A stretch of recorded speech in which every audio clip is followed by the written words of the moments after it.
Вы смотрите новости в прямом эфире. В студии Сергей Михедов. Здравствуйте. И вот главные темы. По 15 тысяч рублей могут получить предприниматели в Якутии на профилактику COVID-19. Правительство региона выделяет средства на субсидии. Смог от лесных пожаров. Вторые сутки концентрация взвешенных частиц в воздухе Якутска превышает норму. И самый северный зоопарк вновь открыт для гостей. Наш корреспондент в прямом эфире расскажет, как питомцы пережили пандемию.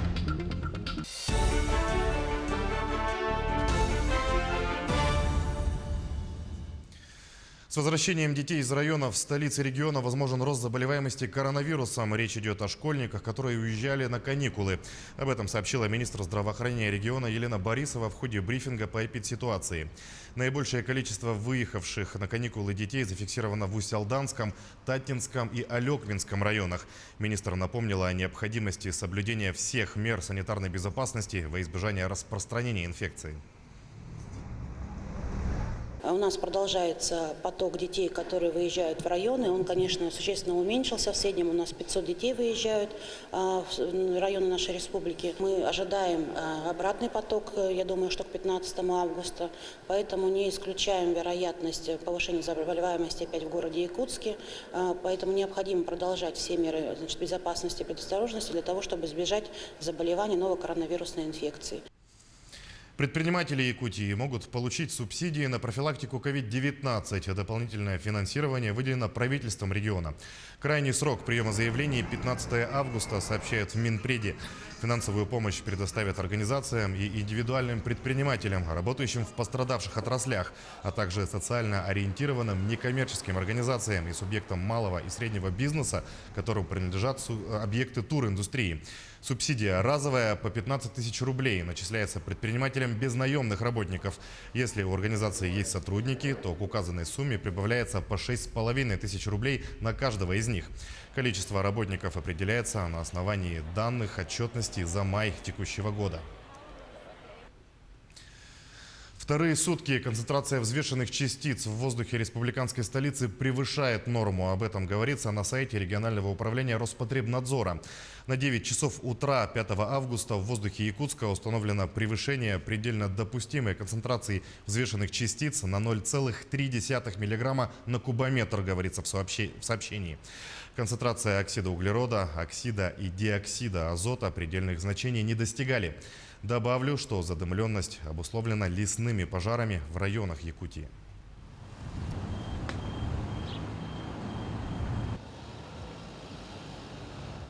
Спасатели ведут поиски двух девушек, утонувших во время купания на реке Пеледуй, на реке Лени в поселке Пеледуй Ленского района.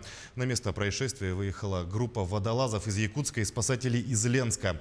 В поиске задействованы 2 лодки и 6 человек, сообщили в пресс-центре службы спасения республики. По информации ведомства, девушки 2001 и 1998 годов рождения утонули 4 августа. Вместе с ними во время купания были их брат и мама. Информация в соцсетях о том, что девушки были в состоянии алкогольного опьянения, не подтверждается. Далее о строительстве воздушных ворот Южной Якутии. Реконструкцию аэропорта в Нерюнгри планируют завершить в течение 2 лет. На объекте задействованы 15 инженерно-технических работников, более 150 рабочих и механизаторов, а также 47 единиц техники. За первое полугодие подготовлен котлован под фундамент цокольного этажа для нового служебно-пассажирского здания. Отсыпана патрульная автодорога и рулежная дорожка номер 1. Прокладывают наружные инженерные сети и кабельные линии в траншеях. Завершить все работы планируют в 2022 году, сообщает пресс-служба ФКП «Аэропорты Севера».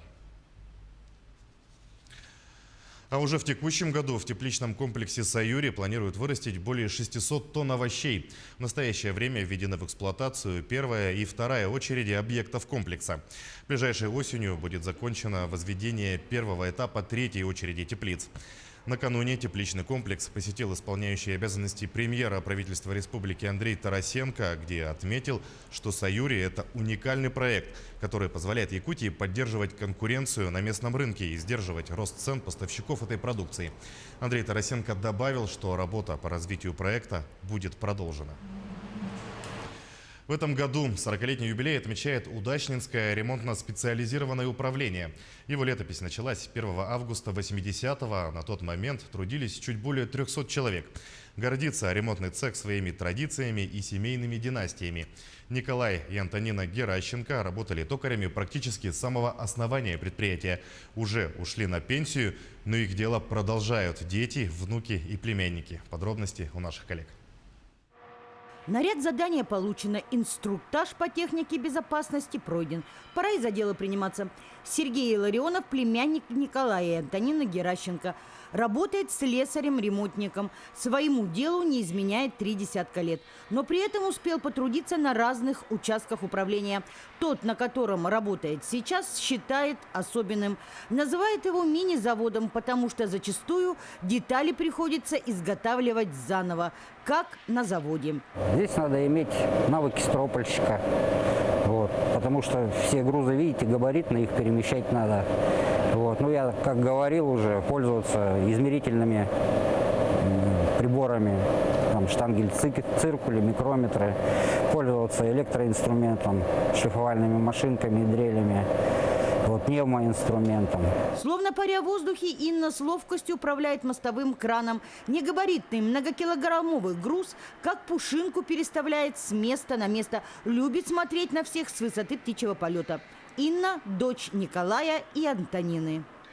Погрузка, разгрузка. Собирали раньше машины, сейчас уже... Хотя нет, сейчас будем собирать 2 БелАЗа. В данном случае на участке здесь помогаем ребятам поддержать, поставить, поддержать, перевести. Машины приходят, разгружаем, загружаем. А вот Светлана, еще одна дочь семьи Геращенко, будучи ребенком, решила – будет токарем, как мама и папа. Любила приходить с родителями на работу и наблюдать за изготовлением разных деталей. Перешла после школы к маме учеником, потом чуть позже уже и папа помогал, объяснял что-то, если более сложное. А так занимаемся изготовлением запасных частей. В основном на наших станках это метизы для сборки или разборки оборудования. Все герои ни на миг не пожалели о выбранной профессии. У Инны уже дочь трудится на этом предприятии. Так что продолжить дело Николая и Антонины Геращенко есть кому. Ирина Балкова, Денис Сиротин, телеканал «Алмазный край». Самый северный зоопарк вновь распахнул двери для жителей и гостей столицы. Как пережили пандемию питомцы зоопарка и каких животных сегодня можно увидеть в Ортодайду. Сейчас на прямой связи с нами находится мой коллега Дмитрий Тымыров. Он работает в зоопарке с нашей съемочной командой. Дима, здравствуй, тебе слово. Сергей, здравствуй. Сейчас мы находимся, как вы видите, в самом северном зоопарке столицы. Как вы видите, здесь сегодня людей очень много. Такое же скопление людей было и во время выходных. Также хочется отметить, что пандемия внесла свои коррективы в работе многих организаций и предприятий, в том числе и самого северного зоопарка Якутии. А вообще, в целом, пандемия коронавируса оказалась плюс для работы зоопарка, потому что во время, можно так сказать, коронавирусного межсезонья работники зоопарка здесь провели небольшой ремонт, а животные, конечно же, отдохнули от посетителей.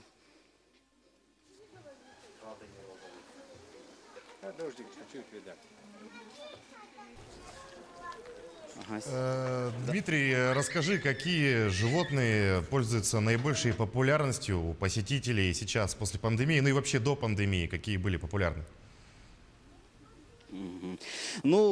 Для посетителей сейчас, конечно же, они очень, как можно сказать, с интересом наблюдают за развитием малыша белого медведя, также за пернатыми. А самым ключевым, можно так сказать, питомцем зоопарка сегодня является, конечно же, фламинго, который поймали в прошлом году на территории Нюрбинского улуса.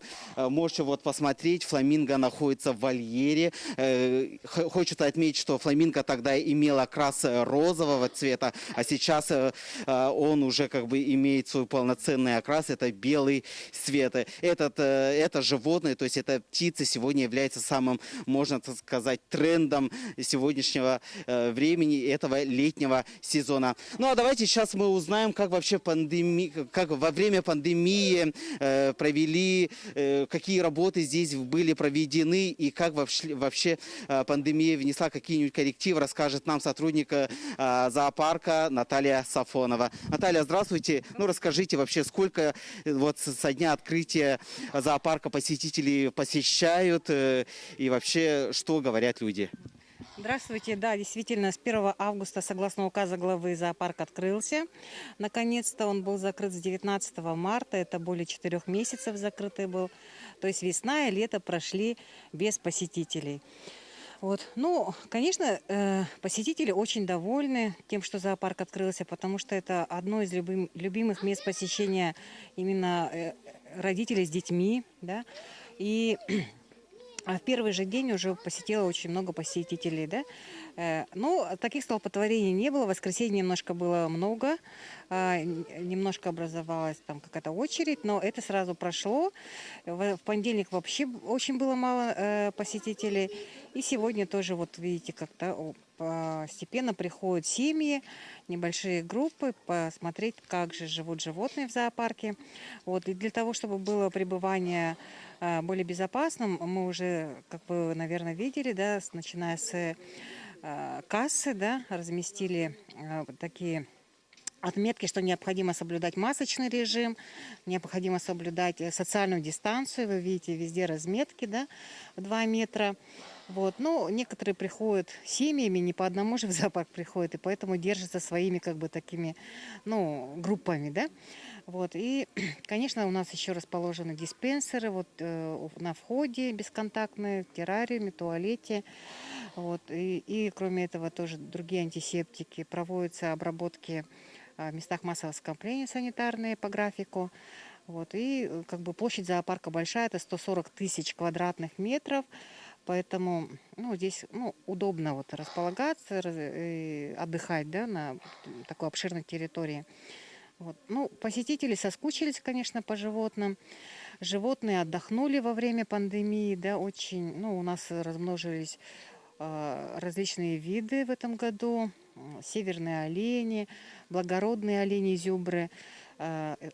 Значит, видели, наверное, бизона, да, также корсаки, интовидные собаки, у павлина в авиарии, там павлинята, да, уточки, огори. Вот огорь — это такой, вот оранжевая уточка, наверное, тоже видели. Хорошо. Спасибо. Сергей, на этом мы завершаем наш прямой эфир самого северного зоопарка. Передаю тебе слово. Дима, спасибо. Дмитрий Тымыров в прямом эфире рассказал о жизни зоопарка Орто-Дойду после пандемии. На этом наш выпуск подошел к концу. Оставайтесь с нами.